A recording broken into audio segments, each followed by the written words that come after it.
Իշխանությունների սրտի օլիգարխ Սամվել Ալեքսանյանի բիզնեսներում վերջին շաբաթներին հարկային աննախադեպ ստուգումներ են անում։ Ալեքս ընկերության աշխատակիցներից մեկն ասաց. կարելի ասել հարկայինի տեսուչները գիշերում են ընկերություններում քրքրում փաստաթղթերը արտադրանքը։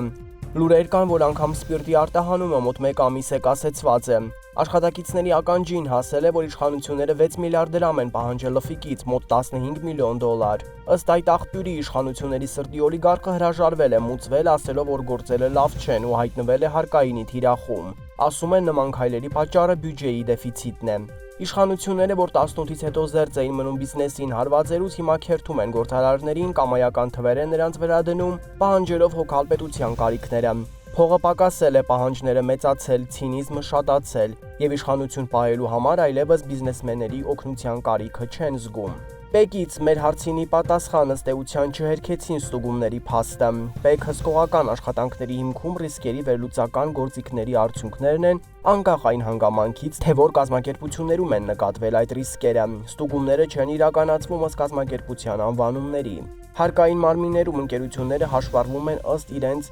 ՀՎՀ-ների, ուստի ձեր հարցադրման հետ կապված կարող ենք հաղորդել այսքանը։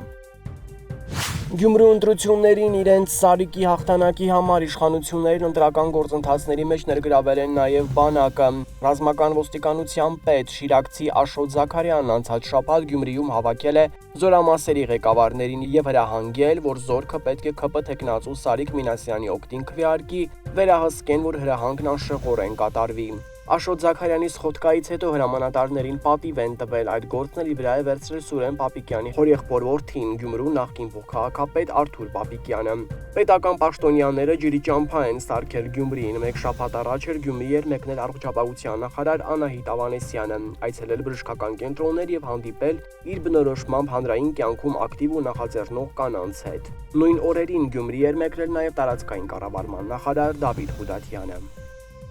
Մարտի 25-ին խորհրդարանի հերթական նիստերի օրակարգում, ինչպես հայտնի է, ընդգրկվելու է նաև նախկին ԿՊԱ-ական Հովիկ Աղազարյանին եւ Երևանի նախկին քաղաքապետ, պատիվ ունեմ դաշինքի падգամավոր Տարոն Մարգարյանին անձեռնմխելիությունից զրկելու գլխավոր դատախազի միջնորդագրերի քննարկման հարցը։ Տեղեկացանք, որ Սերժ Սարգսյանի գլխավորած պատիվ ունեմի падգամավորներն արդեն իսկ որոշել են չմասնակցել այդ նիստերին, հայտարարելով, որ գործ ունեն իրավական ֆարսի հետ։ Բացի այդ, մեզ ասացին, որ Տարոն Մարգարյանն է նման ցանկություն հայտնել, որ ստիպված չլինի ամբիոնից բացատրություններ տալ եւ ենթարկվել ԿՊԱ-ականների հարձակումներին, իսկ Հայաստան դաշինքում դեռ վերջնական որոշում չունեն այդ քննարկումներին մասնակցել-չմասնակցելու վերաբերյալ։